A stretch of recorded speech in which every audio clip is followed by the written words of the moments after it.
روح جو ہے یہ مالائے اعلیٰ سے آتی ہے، یعنی اس کا تعلق عالم ملکوت سے ہے، اس جہان سے ہے کہ جس جہان میں ہر وقت اللہ کی رحمتوں کا نزول ہوتا ہے، سبحان اللہ، جس جہان میں ہر وقت اللہ کے انوار کی بارشیں ہوتی ہیں۔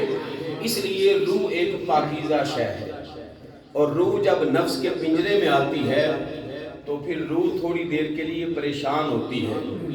اس لیے آقا کریم علیہ السلام نے ارشاد فرمایا کہ روح اور نفس کی جنگ رہتی ہے۔ روح بندے کو اچھائی کی طرف بلاتی ہے، نفس بندے کو برائی کی طرف کھینچتا ہے۔ یہ روح اور نفس کی کشمکش ہوتی ہے۔ پھر جو کامیاب لوگ ہوتے ہیں اللہ ان کی روح کو ان کے نفس پر غالب فرما دیتا ہے۔ سبحان اللہ، سبحان ان کی اللہ، روح اتنی طاقتور ہو جاتی ہے، ان کی روح اتنی مضبوط ہو جاتی ہے۔ ہم نے یہاں پر ابھی نماز پڑھی ہے، تو اس نماز سے جو ہمیں انوار ملے ہیں، جو اللہ کی رحمتوں کا ہمیں خزانہ ملا ہے، ان انوار سے اور اس خزانے سے اللہ نے ہماری روح کو مزید منور فرمایا ہے، ہماری روح کو مزید اجلا کیا ہے، ہماری روح کو مزید برکتیں اور ترقی عطا فرمائی ہے۔ اور اگر بندہ نیک اعمال کے ساتھ ساتھ برے اعمال ترک کر دے اور نیک عمل کرتا رہے تو اللہ اس کی روح کو معراج عطا فرماتا ہے۔ سبحان اللہ، پھر اس کی روح اس مقام پر پہنچ جاتی ہے کہ پھر وہ ایک مقام پر بیٹھتا ہے اور دوسرے مقام کی خبر رکھتا ہے۔ سبحان اس اللہ، لیے آقا کریم علیہ السلام نے ارشاد فرمایا کہ بندہ مومن جو ہوتا ہے، جو کامل مومن ہے، جس کے ایمان کو اللہ کامل فرما دیتا ہے، اس کی فراست سے ڈرا کرو، بچا کرو۔ کیوں؟ فَإِنَّهُ يَنظُرُ بِنُورِ اللَّهِ، جب تم دیکھتے ہو، جب عام بندہ دیکھتا ہے تو وہ ان اپنی ظاہری آنکھوں سے دیکھتا ہے، لیکن جب اللہ کا وہ بندہ مومن دیکھتا ہے تو وہ ان ظاہری آنکھوں سے تھوڑا دیکھتا ہے، اللہ کے نور سے زیادہ دیکھتا ہے۔ سبحان اللہ، سبحان علیہ اللہ، السلام کے ارشاد گرامی، سبحان اللہ، اور اللہ کا نور بندے کو کب نصیب ہوتا ہے؟ سبحان جھوٹ اللہ، بولنے سے نہیں ہوتا، واہ واہ واہ جی مفتی صاحب، سچ بولنے سے ہوتا ہے۔ کمال کر دے، فرائض کو چھوڑنے سے نہیں ہوتا، فرائض کی ادائیگی سے ہوتا ہے۔ آقا کریم علیہ السلام کی سنت کی مخالفت کرنے سے نہیں ہوتا، حضور علیہ السلام کی سنت کی اتباع سے ہوتا ہے۔ سو جو شخص اللہ اور اللہ کے رسول کی اتباع کے اندر جس قدر زیادہ فنا ہوتا جاتا ہے، اللہ اس کو اسی قدر نور عطا فرماتا ہے۔ سبحان اللہ، پھر اس کا ایمان مکمل ہوتا ہے، پھر اس کے ایمان کو اللہ خوبصورت بناتا ہے، پھر اس کے ایمان سے اللہ دوسروں کے ایمان کو مضبوط کرتا ہے۔ سبحان اللہ، پھر اللہ پاک فرماتا ہے کہ پھر جس وقت تک میں نے اس کے لیے زندگی لکھی ہوتی ہے پھر وہ اپنا وقت گزارتا ہے، پھر وہ اگلے جہاں میں چلا جاتا ہے جس کو عالم برزخ کہا جاتا ہے۔ جو قبر کی زندگی ہے اس کو عالم برزخ، وہ بھی ایک جہان ہے۔ جس طرح اس دنیا کے اندر آنے سے پہلے ہم ایک جہان میں تھے، اس سے پہلے ایک جہاں میں تھے، سبحان پہلے اللہ، عالم ارواح میں تھا، ہم سب عالم ارواح میں تھے۔ فرمائے کیف تکفرون باللہ وکنتم امواتا فاحیاکم ثم یمیتکم ثم یحییکم ثم الیہ ترجعون۔ سبحان اللہ، 5 سٹیپس کا ذکر کیا اللہ تعالیٰ نے پارہ نمبر 1 میں سورہ بقرہ کے اندر۔ کیسے تم انکار کر سکتے ہو؟ سبحان اللہ، How you dare، یعنی اللہ تعالیٰ نے جھنجھوڑا اس طرح کہ تمہارے اندر جرأت کس طرح ہوئی کہ تم اللہ کا انکار کر سکتے۔ سبحان یہ اللہ، منکرین حق کو چیلنج کیا جا رہا ہے، کیف تکفرون باللہ، اللہ کا انکار کیسے کر سکتے ہو؟ وَكُنْتُمْ أَمْوَاتًا، تم تو مردہ تھے، تم تو بول نہیں سکتے تھے، سن نہیں سکتے تھے، چل پھر نہیں سکتے تھے، تم تو اٹھ بیٹھ نہیں سکتے تھے۔ وَكُنْتُمْ أَمْوَاتًا، پھر اللہ نے کرم فرمایا، فَأَحْيَاكُمْ، تمہیں زندگی عطا فرما دی۔ پھر فرمایا اس زندگی کے بعد بندہ جب ماں کے پیٹ کے اندر ہوتا ہے پہلے اس کا ذکر ہے، پھر اس جہاں کا ذکر ہے، پھر فرمایا ثم یمیتکم، پھر موت آئے گی، پھر فرمایا اس موت کے بعد ثم یحییکم، پھر دوبارہ تمہیں زندہ کیا جائے گا۔ جب قبر کے اندر بندے کو اتارا جاتا ہے تو اس کا ذکر ہے یہاں پر، اور پھر فرمایا ثم الیہ ترجعون، پھر ایک وقت آئے گا جب قیامت کے دن کی ندا ہوگی تو پھر تم سب مل کر اللہ کے حضور جمع کیے جاؤ گے۔ سبحان اللہ، تو یہ 5 سٹیپس ہیں، 5 مراحل ہیں جن کا اللہ تعالیٰ نے سورہ بقرہ میں ذکر کیا تھا کہ انسان کا تعلق مولا کے ساتھ جڑ جائے، سبحان اللہ، انسان کا تعلق اللہ کی ذات کے ساتھ پختہ ہو جائے۔ تو آج دوستان محترم، چونکہ وقت اتنا نہیں ہے، کسی بھی مضمون کو بیان کرنے کے لیے وقت درکار ہوتا ہے، تو یہ ایصال ثواب کی محفل ہے، مختصر میں گفتگو کروں گا۔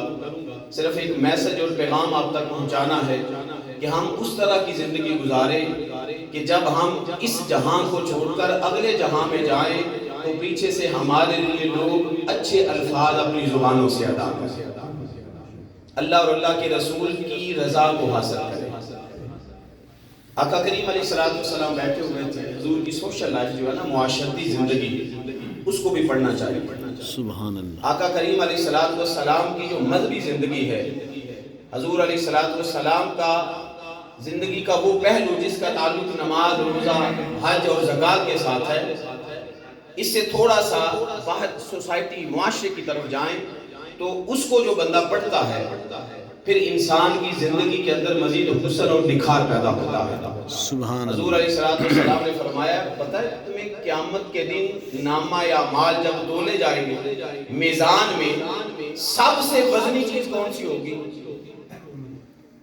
فیاض کیوں، اگر میں آپ سے پوچھوں تو کہ کوئی کہے گا نماز سب سے وزنی ہوگی، کوئی کہے گا روزہ سب سے وزنی ہوگا، کوئی کہے گا زکوٰۃ کا عمل سب سے وزنی ہوگا، کوئی کہے گا حج سب سے وزنی عمل ہوگا۔ تاجدار انبیاء علیہ السلام سے جب پوچھا گیا، آقا کریم علیہ السلام نے ارشاد فرمایا، ان اثقل المیزان، ثقیل نہیں کہا، اثقل کہا۔ ثقیل ہوتا ہے وزنی، اور اثقل اس میں مبالغہ، اس میں تفضیل کا صیغہ ہے سب سے وزنی، سبحان اللہ۔ یعنی اتنی وزنی جس وزن کے برابر کسی اور عمل کا وزن نہ ہو۔ سبحان یا اللہ۔ رسول اللہ صلی اللہ علیہ وسلم سب سے وزنی چیز کیا ہے؟ حضور علیہ السلام نے فرمایا، قیامت کے دن جب بندے کے نامہ اعمال کو ترازو کے اندر رکھا جائے گا، تکڑی کے اندر رکھا جائے گا، تو سب سے وزنی چیز جو ہوگی وہ اس کا حسن اخلاق۔ سبحان اللہ۔ حسن اخلاق ہے۔ سبحان اللہ۔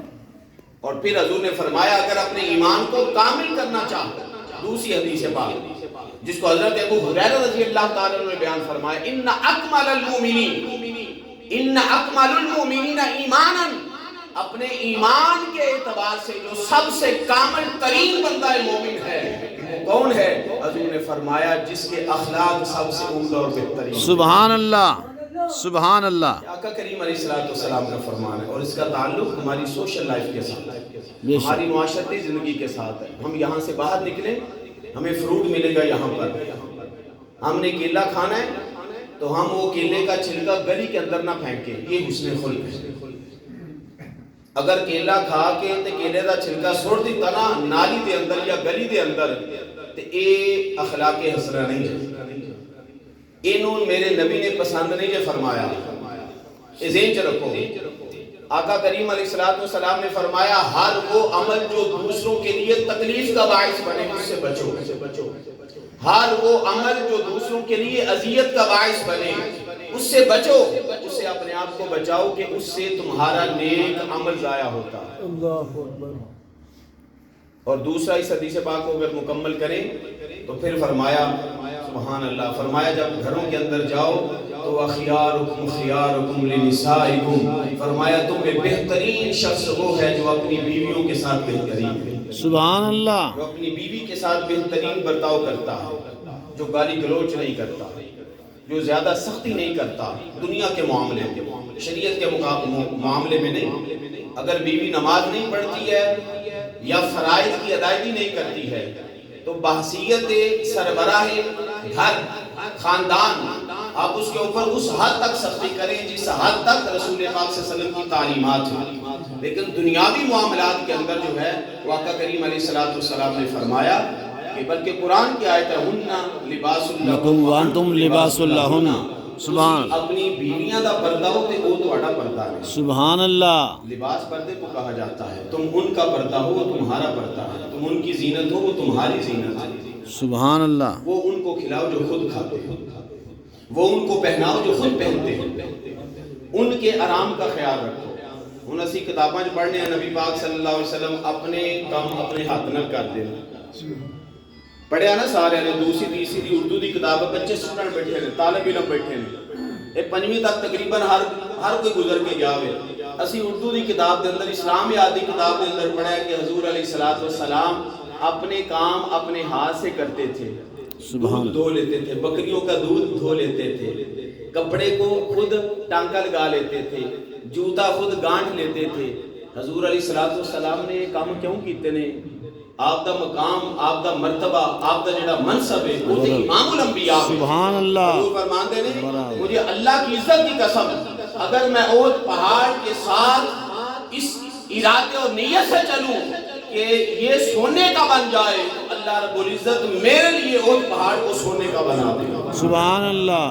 اللہ تعالیٰ سارے احد پہاڑ کی زیارت عطا فرمائے، آمین۔ حاضری عطا فرمائے۔ سبحان اللہ۔ حضور دا مقام ہے لیکن جدوں کار سے داخل ہوندے سن آقا کریم علیہ السلام اس طرح زندگی گزارتے سن تاکہ آپ دی ازواج مطہرات آپ کو سکون ملے، پیار ملے، محبت ملے، شفقت ملے۔ اس واسطے آقا کریم علیہ السلام نے فرمایا اگر اپنے ایمان کو مکمل کرنا چاہتے ہو تو اپنے اخلاق بہتر کرو۔ میں جملہ اس واسطے بولیا ہے کہ جس بندہ مومن دی روح نو سارے ثواب سے اسی جمع ہوں انہاں دے حق دے اندر جڑی اسی گواہی داں گے اللہ پاک